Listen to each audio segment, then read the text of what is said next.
When did your feeling about something is very wrong here turned out to be true? Finally, I can tell this story. I'll never forget it. I was with a large group of friends including my brother, and we were playing manhunt outside at night. For those who don't know, manhunt is just like hide and seek, but it's outside, and is a little more complicated. My brother and his friend decide to go into a snowmobile trailer to hide, and I told them we'll hide under the trailer. Little did I know, the trailer was balancing on 2 wheels. As I was under the trailer, I suddenly got the worst feeling, that I needed to get out of there. I can't even describe the feeling, but I got out quick. Seconds after I got up, they made the trailer unbalanced by getting inside, and it crashed exactly where I just was. There's no doubt it would have killed me in seconds. I stood there in complete shock. I couldn't believe I was so close to death. Came home very late one night. My parents and sister were already asleep. House felt funny. Dogs were barking in a strange way. Looked around and noticed that my stepmother's car was not in the driveway, but her purse was in the kitchen. My dad's wallet was not on its usual place. Caught someone creeping around in the backyard. The commotion woke everyone up. Creeper was one of my sister's friends. Turns out, her friends decided to break in due to the fact that my parents never lock the doors and the dogs all knew them, steal my dad's cash and credit cards, and take my stepmother's car for a joyride. Since she drove a Toyota Corolla, I have no idea why. We found the car in the next subdivision. Why Creeper Boy was not with his buddies? He figured he could double back and spend some quality time with my sister, and my timing was just about perfect. He ended up rolling on his buddies and getting a reduced sentence. His parents were pissed at me more for injuring their little boy than they were at him for breaking into people's houses and stealing cars. My brother and dad lived in a different state, and my brother was in the hospital recovering from an accident. My first weird feeling was when I was booking the flight to see him, and I was considering cancellation insurance. What if something happens to my dad, and I have to fly out sooner? I shrugged it off. My dad was doing fine. 2 weeks later, my brother tells me that my dad was visiting and went home early because he had evidently caught something and wasn't feeling well. I got a really bad feeling and called him. It went to voicemail. He did say he was going to bed early and it was about bedtime for him. I said I heard he wasn't feeling well and wanted to check in and that I really loved him. I felt weird, but my dad would have been royally pissed if I called 911 to his house because he was under the weather and decided to sleep it off. I decided to wait until the morning. Morning comes. Nothing. My brother sent his friend over. No answer.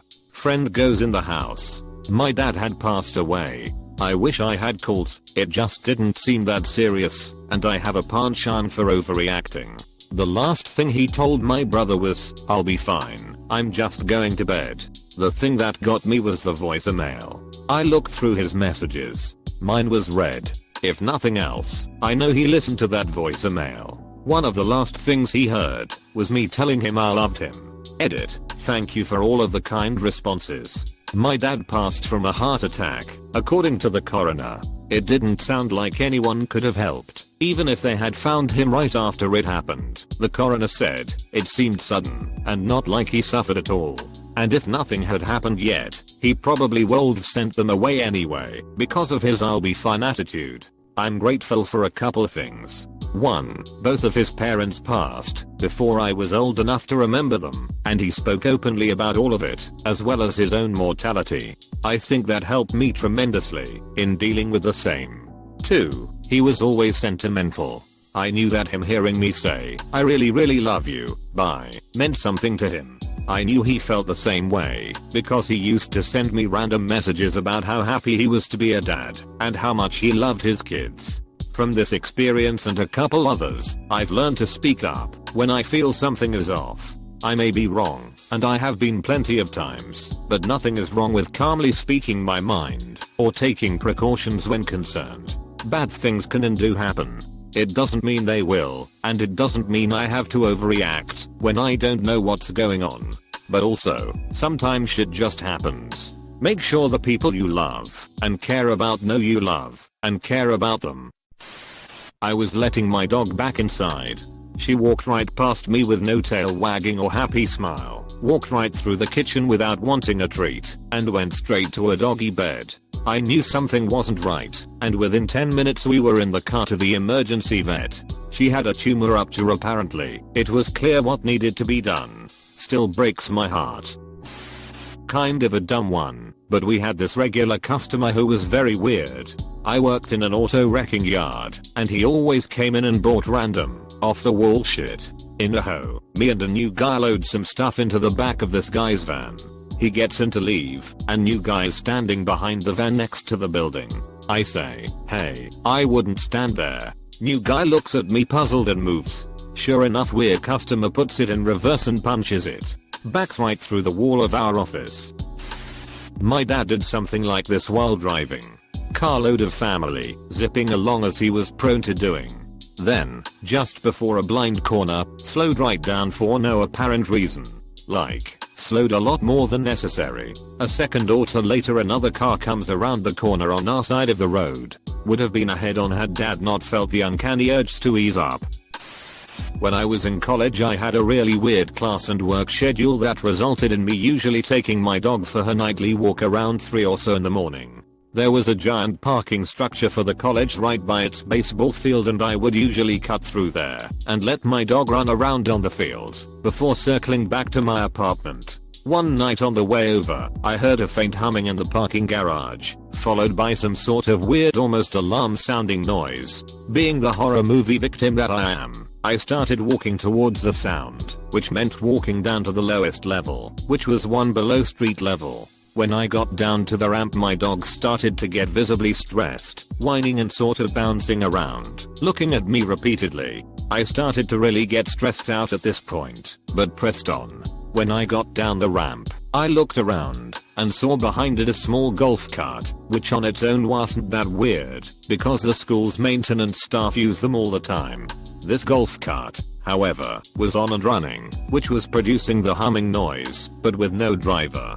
I walked over to it, and behind it was one of the Home Depot buckets tipped over, with trash scattered around. Before I could really wonder what was going on, I heard the alarm sort of sound again, only this time I recognized it. I went a little further around to the elevators, and found a man unconscious inside one, blocking the door, which was repeatedly tried to close but couldn't. Once I was down there near it, I knew what the sound was, because we used to block it in the dorms all the time waiting for friends. At this point my dog was going nuts. I put her leash over one of those parking poles, to stop people from hitting things, and approached the man. I didn't know CPR at the time, but I checked if he was breathing.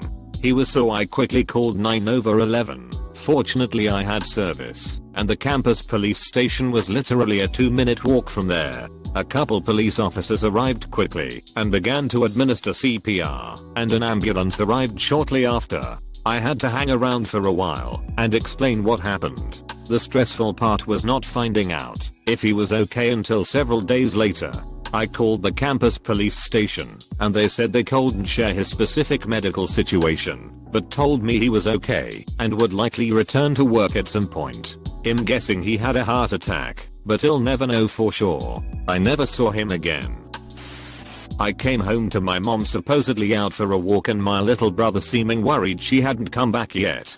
I noticed her keys were hanging up. I had a sinking feeling something wasn't right. Why not take your keys? Anyway, long story short, she hasn't gone for a walk. She has locked herself in a back room in our guest house thing that you can only lock/unlock from the inside, and had taken a whole heaps of pills to kill herself. She survived. This was over 15 years ago. Still haunts us.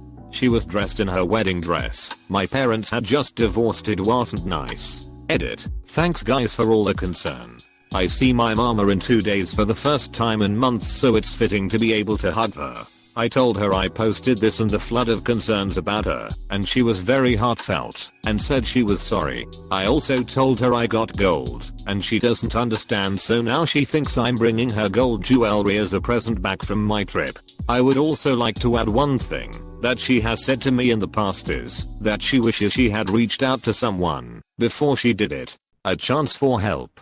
because she could have easily have died, and when it came down to it, when she was drifting to sleep she didn't want to die anymore and just wanted to hug her kids. That's what she said.